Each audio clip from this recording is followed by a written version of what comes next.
Hello, we are live.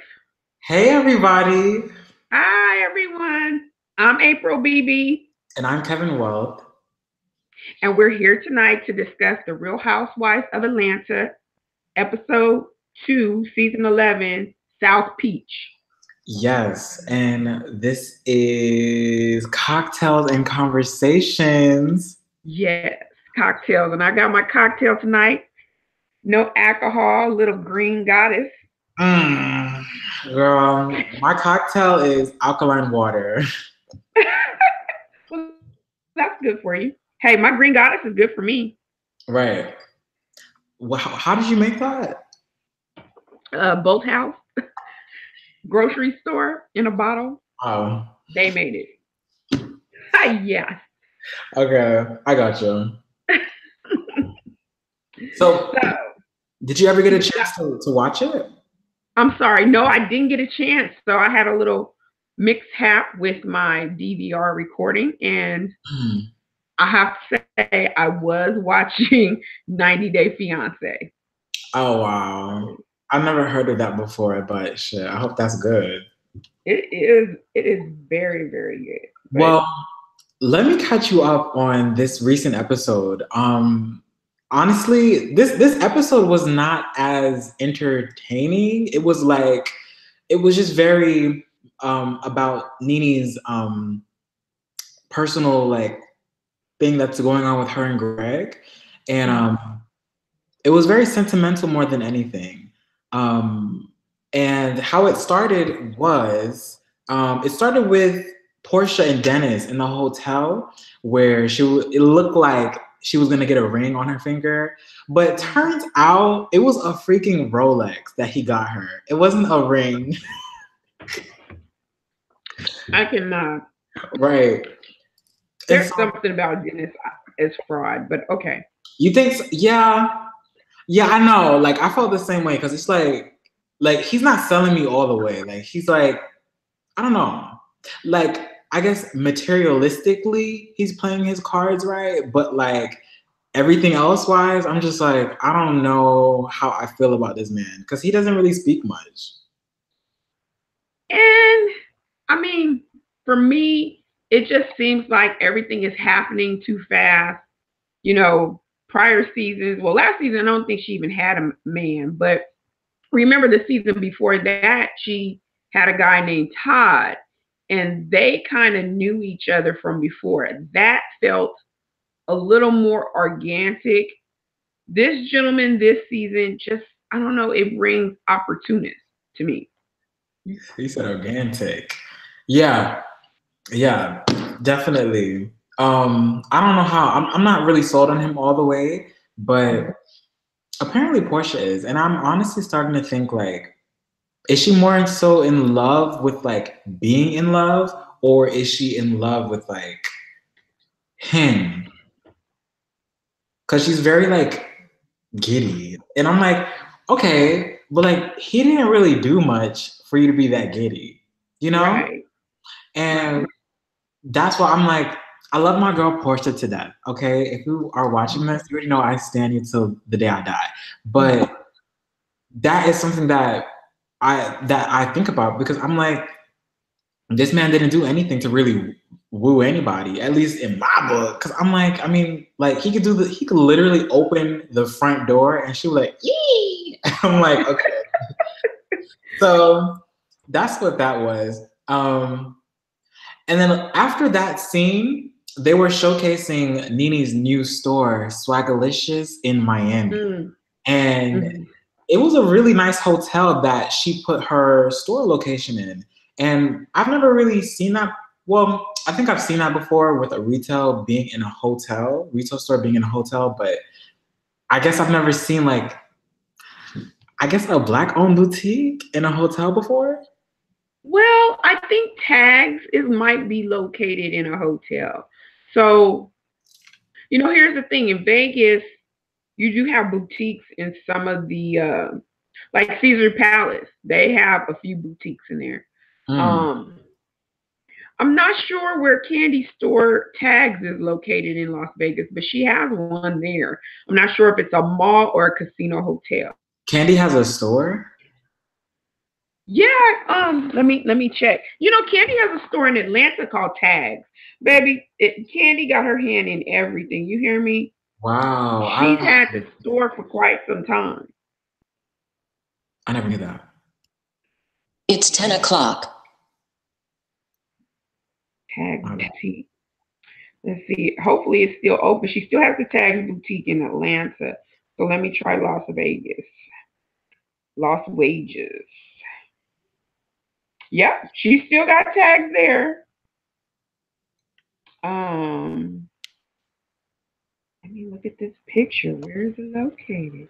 Okay, it's an outdoor shopping area. Let's see, I don't know if you could see this. Let's see how I do this right here. See, that's Candy's store in Las Vegas. Oh And wow. she also has one in Atlanta, Georgia. And Oh, she's had that since like Candy Coated Night. So that lets you know how far back that goes. She actually had tags before she had bedroom candy. hmm.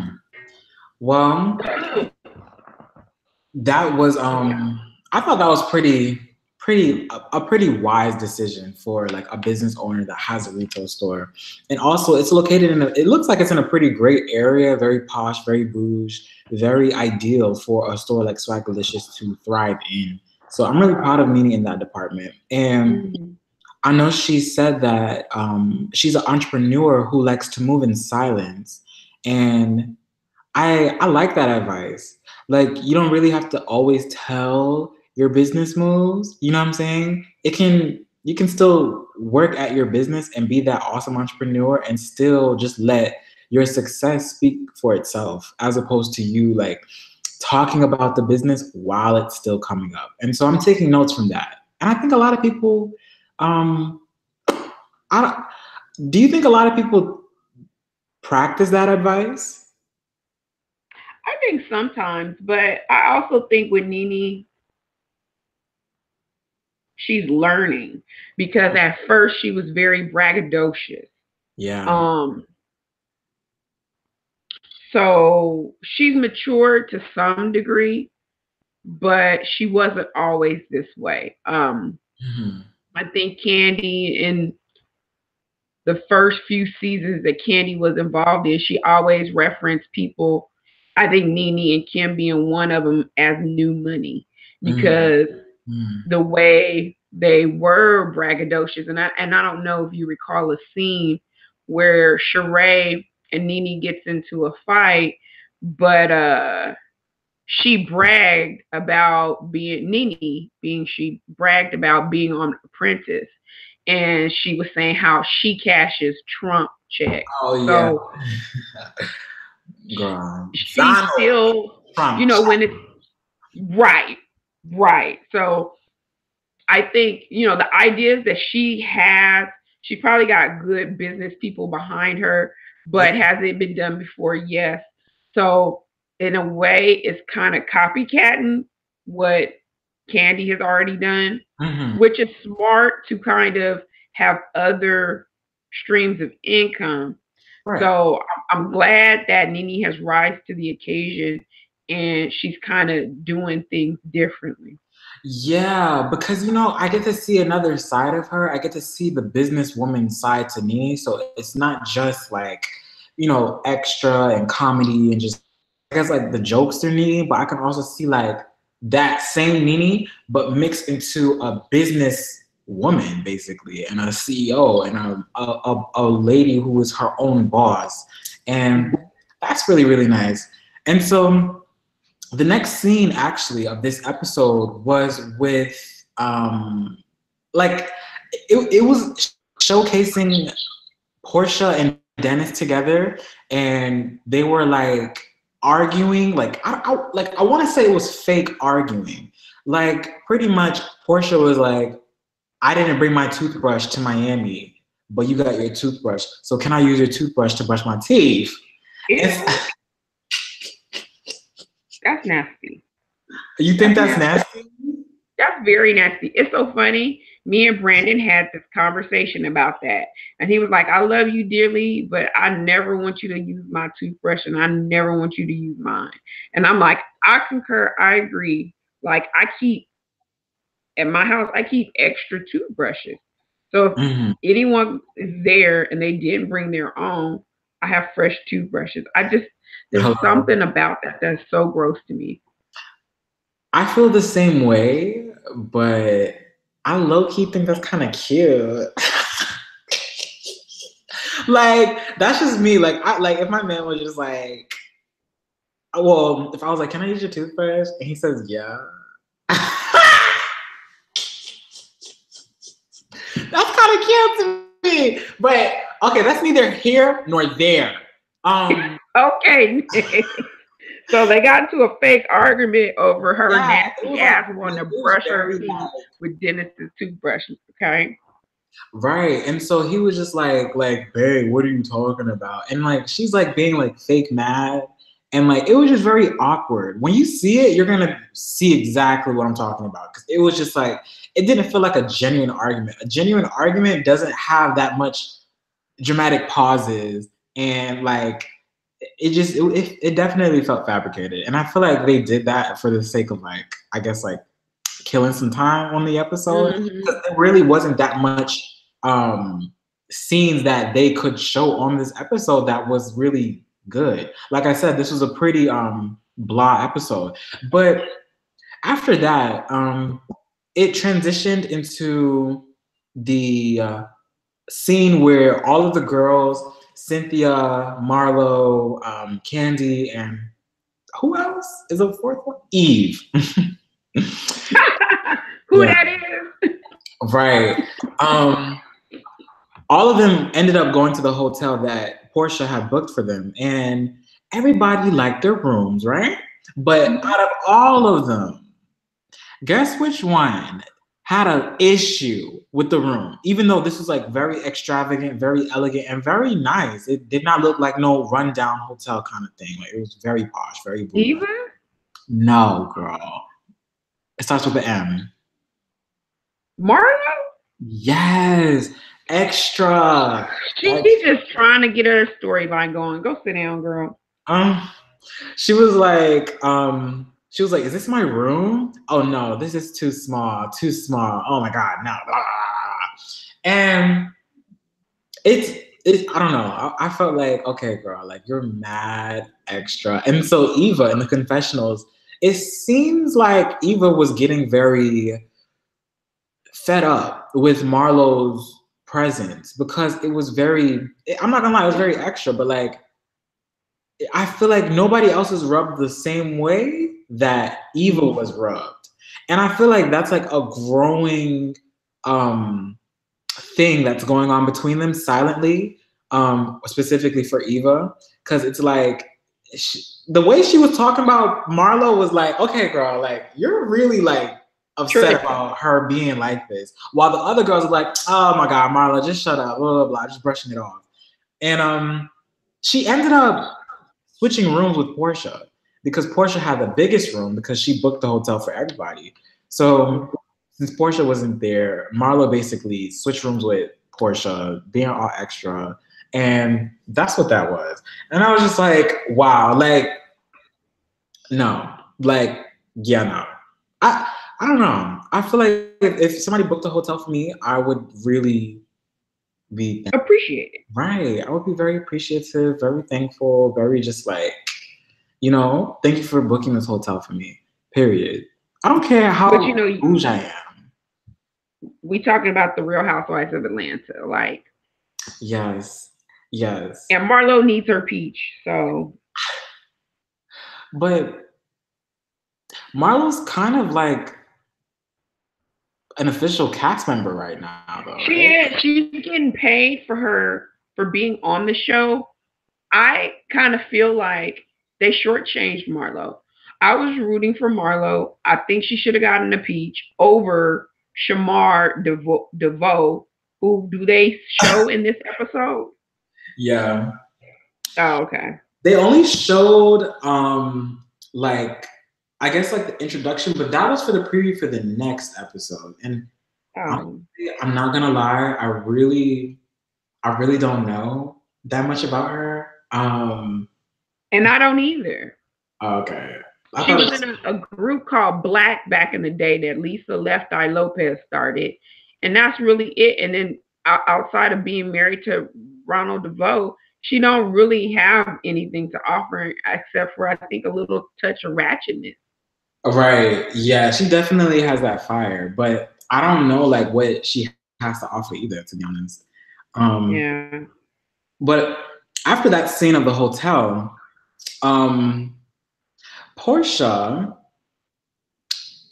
actually rallied up the girls, went to Nini's little comedy hall event center to meet up with her, and they surprised Nini, and that was really, really cute. I really appreciated that. That was really, I don't know, like I like to see people like kind of come in good spirits to uplift another person. You know what I'm saying?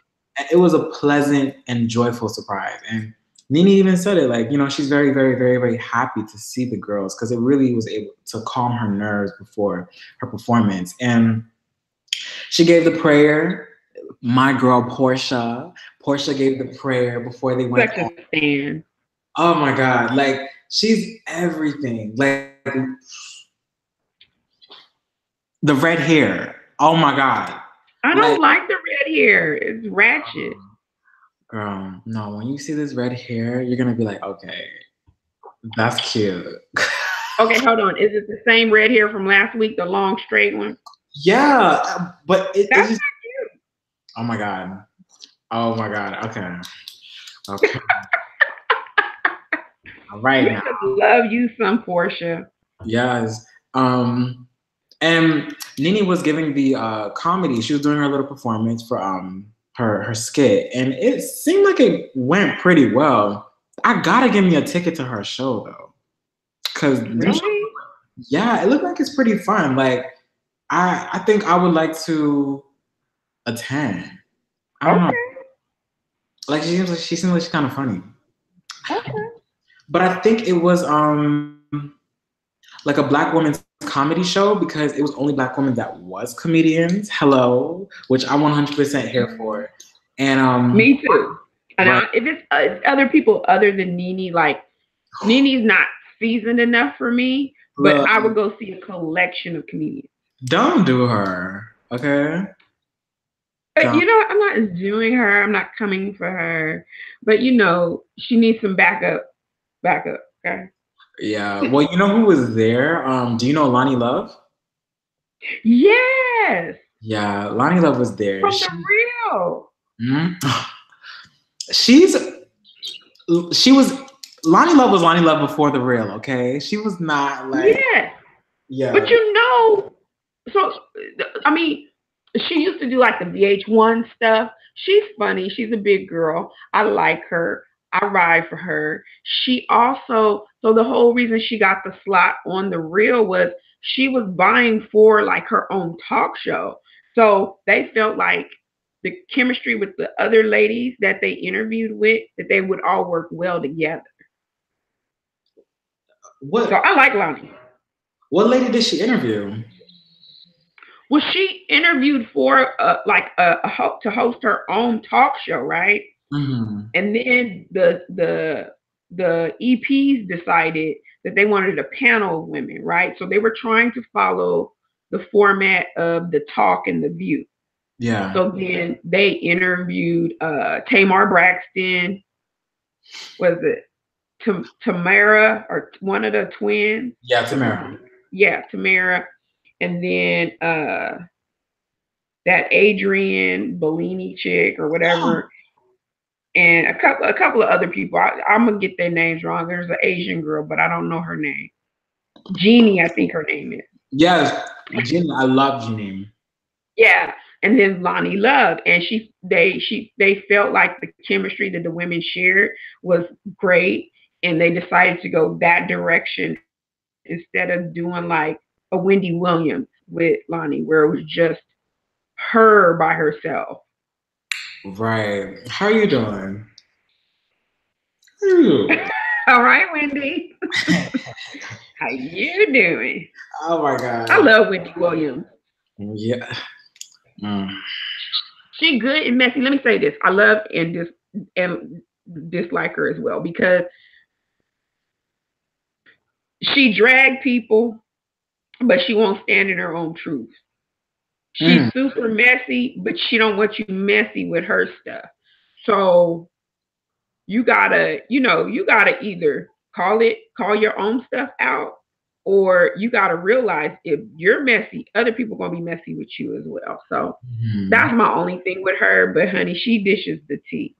Yeah, she does, and she's very on top of like the latest tea. Actually, it's like scary. I think it's like even. I feel like it's more accurate than the Shade Room at times. Then who? Like I feel like it's more like juicier than the Shade Room sometimes. Because I'm Oh like, yeah, yeah, yeah. how you I get feel the tea on like this very like outlandish celeb that no like everybody forgot about, but it's still juicy and good. I feel like um the shade room is on the take. They've been exposed a few times for not posting or posting certain information or siding with a particular artist because they're getting sponsorship from that artist. Mm. Oh yes, I totally forgot. People these days pay like news, like celebrity news pages to like whatever to sway their opinion whichever way. I totally forgot Right. that that's a thing. Like I don't know why the hell I thought that was like not a thing for a second. But okay, we get off topic. Okay, But so back to we were talking about Nene's comedy show. yeah, So then what happened? right. So that seemed to go pretty well. And Lonnie Love was there and she did her performance as well. And then after that, she checked up on Nene and she made sure that Nene was okay and also that Greg was okay because Greg was there as well. And she started crying. It was a very sentimental moment. She was saying that Greg was, or not was, but Greg is like a brother to her. And I didn't even know that. I didn't even know like Nene and Lonnie was cool like that. I never knew that. But that's cool. I didn't know that. And that was a very sentimental moment. And so after that, it transitioned into the next day at the hotel. And everybody's waking up and everybody's on the phone with their boo thing the first thing in the morning because everybody's in their own room. They have their own privacy. So, Cynthia talking to her little Fox reporter, Portia talking to her man, Eva talking to her man, and Candy. Candy's talking to her man. And so, guess what the topic is? Hmm. Portia. Portia and her man is a topic that's the first thing on their mind. And I should say that's the first thing on her mind, specifically Candy. Because like I said in the last episode, Candy has a huge ass crush on Portia. Like, period. And so she's talking to Todd and she's like, I forgot the fuck she said. She was just like, and guess who Portia man is? She tried to tell us last night and be secretive about it, but I know who her man is. I know who her man is. She better wrap it up. Like, just being all extra for no reason. And I'm like, why are you like, you know? I want to like Candy, but when she do stuff like that, yeah. Yeah, like it reconfirms to me what I already feel because it's just like I kind of feel like Portia is like the high school crush that got away for Candy. Yes. And it's like no matter how upset Candy makes herself to be at Portia, and no matter how not cool they are with each other, I feel like the moment that Portia gets a boo thing and she's actually like loving her romantic life, it grinds Candy's gears because that was like, damn, like you supposed to be me, you supposed to be mine at some point. Like, but facts are facts, and Portia is her own woman, and she can do whatever the hell she wants. So, and you in a relationship, so and you got a family. What's going on? Well, and they got that open relationship going, her and Todd, where they be having those threesomes. So, Yeah. she still be like, oh, that's the fish that got away, and she won't. Look, no. And even if you're in an open relationship, I still think that doesn't like negate the fact that it's pretty freaking weird. Like that you're still. I don't know. I don't know. I don't know. I really don't know. It's just it's interesting to me, but it's also like weird at the same time. It feels very like passive aggressive / possessive. But I don't know. That might be a reach, to be honest. But we'll find out later this season. But I know I'm not wrong because I know what the fuck I feel. Well, I know that, from the previews and stuff, it looked like there's gonna be some kind of situation. Yeah, definitely. Like, yeah, I definitely think so. Because she has like this watchful eye over Portia for no reason. Like when Portia was talking about her lover to the other girls did not have this like, mm, mm, but Candy does. And I'm like, but you have a whole husband. You have a whole family. Like, what? Okay, like whatever. You like leave my girl alone. That's what you Yes, like. I'm like leave her alone. Unless you giving her money, unless you give like you are helping her bag. If you're not doing that, leave her alone. Period. Because I'm very protective of Portia. Portia's really amazing. Like I already talked about in the last episode with the glitter coming from her aura, all of that. Glitter. But that glitter coming from her aura. Seriously, and surprisingly, Portia and Marlo are actually pretty good friends this season. Like they get along well. Like I'm talking about like wearing each other's clothes well. Like seriously, they really wearing each other's clothes. Yeah, Portia was wearing Marlo's Versace, I think like pajamas or something like that, and that was they must have been stretchable because Portia got a lot of donkey. Hello. Portia's amazing. But they're really cool with each other. Like even Marlo bought breakfast for Portia and everything, and they laughing and kikiing, and I'm just like shook because last season they were about to kill each other over. That's right. How did they even make that? Well, wait a minute. You brought up a valid point. How did they ever make up? Yeah. I don't know. That must have been behind the scenes because when they were in Barcelona, I think Portia winds up leaving early because of Marlo. Yes, she did. But did they make up at the reunion? No, I was there for the reunion. Nothing happened between those two women at the reunion. So I'm thinking this is another thing for Marlo. She was trying to secure her peach because when I would listen to the gossip vlogs, she tried to make sure she was in good graces with everybody because she was vying for a peach this season, which didn't pan out.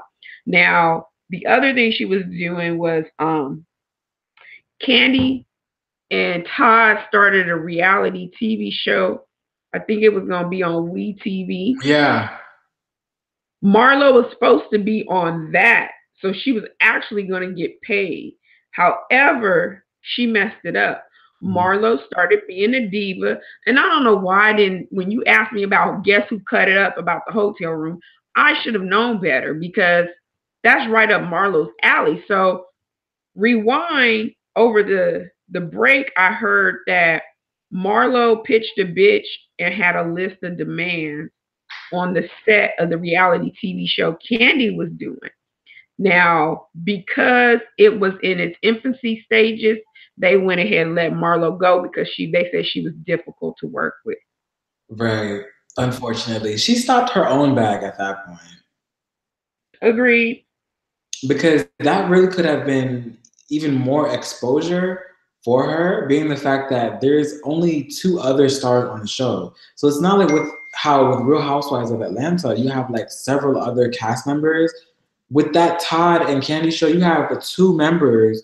You don't really, and plus, y'all not beefing anything like that. So you're gonna get your camera time. You really stopped your own back by being a diva, and for what reason, I don't know why. Maybe that's just her niche to life. Maybe it's to be materialistic, but I don't know. I have no clue. But seeing her and Portia be friends, that is oddly refreshing in my experience because I'm like, wow, like they're actually similar. Like they're actually pretty similar. It's like kind of scary. Like they're very goofy, very like, oh my god, shaking my ass, all that stuff. Like it's very like it's very interesting. I like to see that. But So, okay, real quick. So, according to the Jasmine brand, I'll just read you the title real quick. It says, reality show star Marlo Hampton, produced by Candy Burris, has been cut before the show had even begun. Last week, we were reporting that Candy Burris was working with the reality TV show project starring Marlo Hampton. So, basically, she jacked that up for herself. yeah, she did. She wanted they said she was just way too difficult. Mm-hmm. But as much as she's been fighting for a peach on that show, to get a show, I mean, you would have a constant income. And you know what? That's another thing with Marlo is like I don't not like her. I like her, and I want to see more of her. Like, you know what I'm saying? Like, I want to see more of her, but I don't think Real Housewives ever goes in depth into her life. Like, I want to see like how she handles life and what made her handle life that way as well. Like, I would like to see her talk about her childhood or like talk to her mom or her dad or like a family member or something like that. Like, I've never seen like a family member of her. Like, she's kind of like a random person who they just drop into the whole cast member, honestly. Because it's like, well, she's been there for several seasons though. You know, they're in their 11th season, and I want to say I read somewhere she's been in 6 seasons. You got some Real Housewives of Atlanta don't last past 1 season. Kim Fields. Hell, let's be honest. Kim Zolciak was not part of 6 seasons. Yeah, that's true.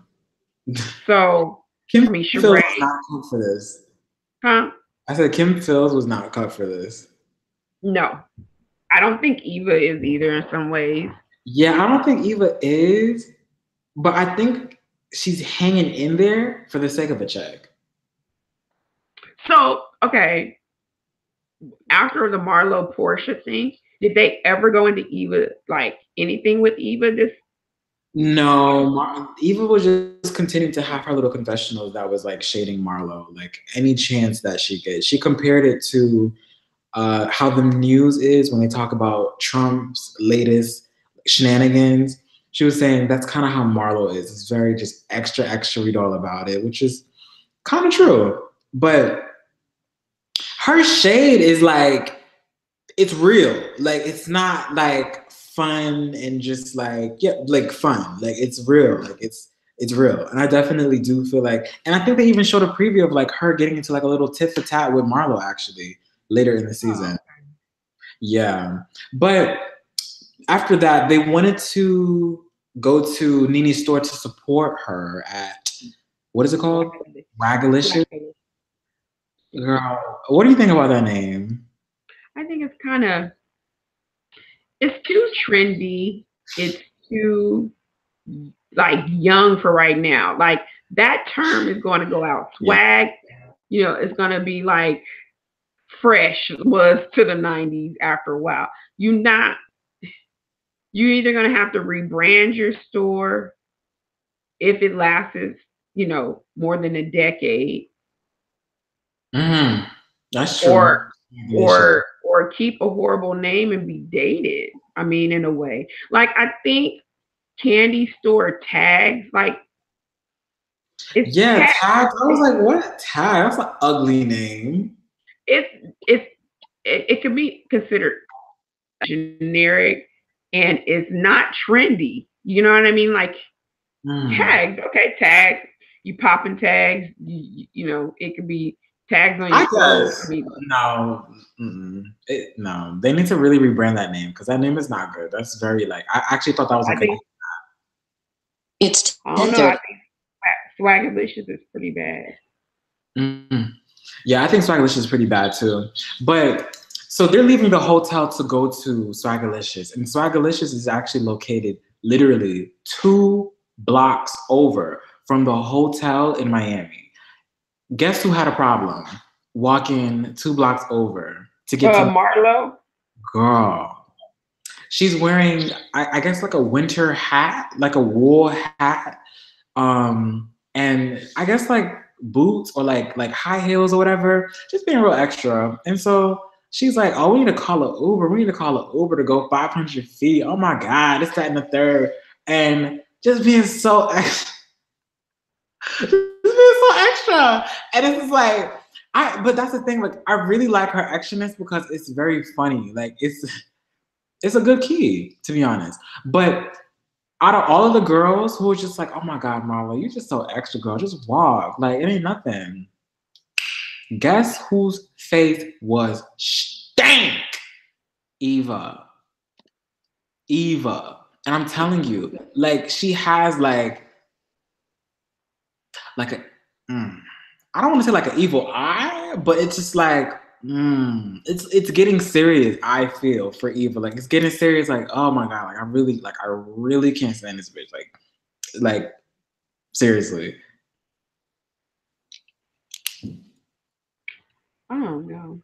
I feel like too, when you get to a certain level on the show, they make the newer people have arguments or disagreements. Does that make sense? Yeah, they do. That's the natural formula for a lot of reality television shows, I feel.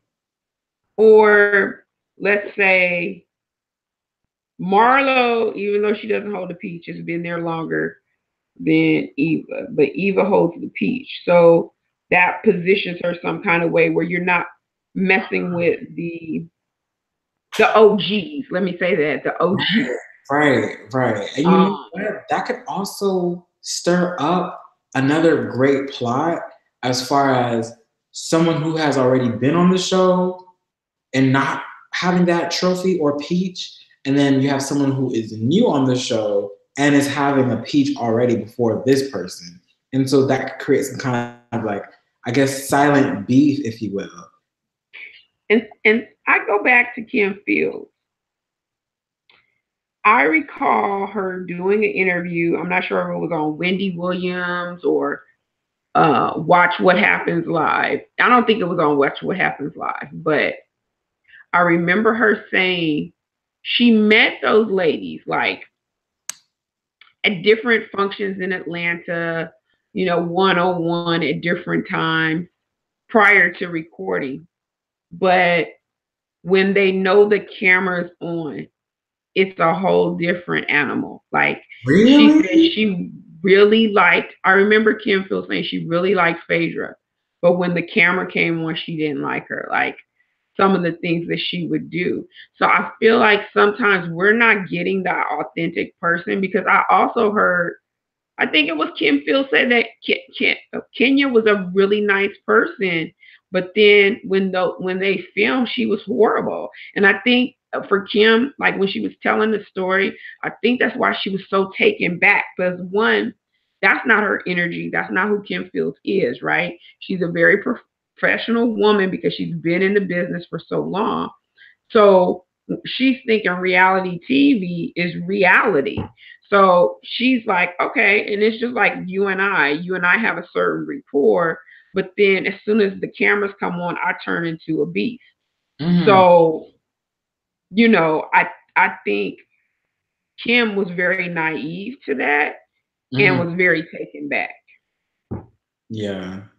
I think so too. Like I honestly didn't even think about that. And that is a very real thing, I'm sure, where like your television stars would be totally different off camera But then when the cameras turn on and they're filming, you're very turned because okay, I love my girl Portia to death, but that scene with her like having that fake argument with her man, I was just like I've seen you in arguments before. You're not this poised like with your arguments. You're very like different. Yeah.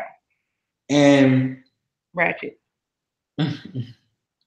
listen, I get ratchet in my arguments, okay? But it was just very, I don't know, it was just very weird. But nonetheless, we'll see what happens in the next episode. And hopefully you do catch up with that episode as well. So there was no Shamari DeVoe. No, that was a preview for the next episode. Nothing really heavy with Cynthia, right? Except for her talking to her man and engaging. No, but you know what though? I really do like to see Cynthia happily in love, but I don't know. I don't like. I guess we have to wait and see how far she is with this relationship with this guy because, I mean, I would really hope for the best for her, but I don't know. But I just like to see Cynthia happy, basically, if that makes sense. And so she seems kind of happy with this guy. But let's see what he's about because he talks a good talk to me. Okay. Seems like a pretty lackluster episode. It was very lackluster. It was very lackluster. It was very like it might as well have been a 30-minute episode, to be honest, in my opinion. But I don't know. I mean, who knows? Like maybe Bravo TV or Real Housewives of Atlanta franchise is like dying out or something. I don't know. And see, for me, Real Housewives of Atlanta was the first Black Real Housewives franchise. So I tried to hang on to that one. Like I stopped watching all the other Real Housewives. Like I used to watch the OC. Potomac, I checked in for like one season, New Jersey and New York. But now I don't watch none of them but Real Housewives of Atlanta. And it's kind of like I want to support. I want to see what happened. I still want to, have my finger on the pulse of things, but I need them to do better. I just really need them to do better because this is boring. It's boring. Well, that wraps up this episode. Any messages, April? Well, check out my channel, April BB. Also, check out Kevin Wealth. I will leave his link below. Yes. And that's it for now. I really wish you would get into watching 90 Day Fiancé. Because it is an interesting show. And it's about American people finding love abroad. And most of the time, the person that they're in love with, the foreign person is in love with coming to America. So it's rather interesting. Yes, it sounds very, very interesting. Well, thank you everyone for tuning in and listening and having fun and chatting with us, even though we didn't hear you. We'll definitely catch you next week around this time, Sunday, 10 p.m.-ish, 9 p.m.-ish. Yes. Well, thank you, Kevin. I really enjoyed myself. And I will be posting a video on my channel the next few days on my trip in Jamaica. I'm editing currently the Dunn's River portion of my Jamaica trip. So look for that any day now. Yes. Shameless plug. Right. All right, Kevin. Until next time. Bye. Bye.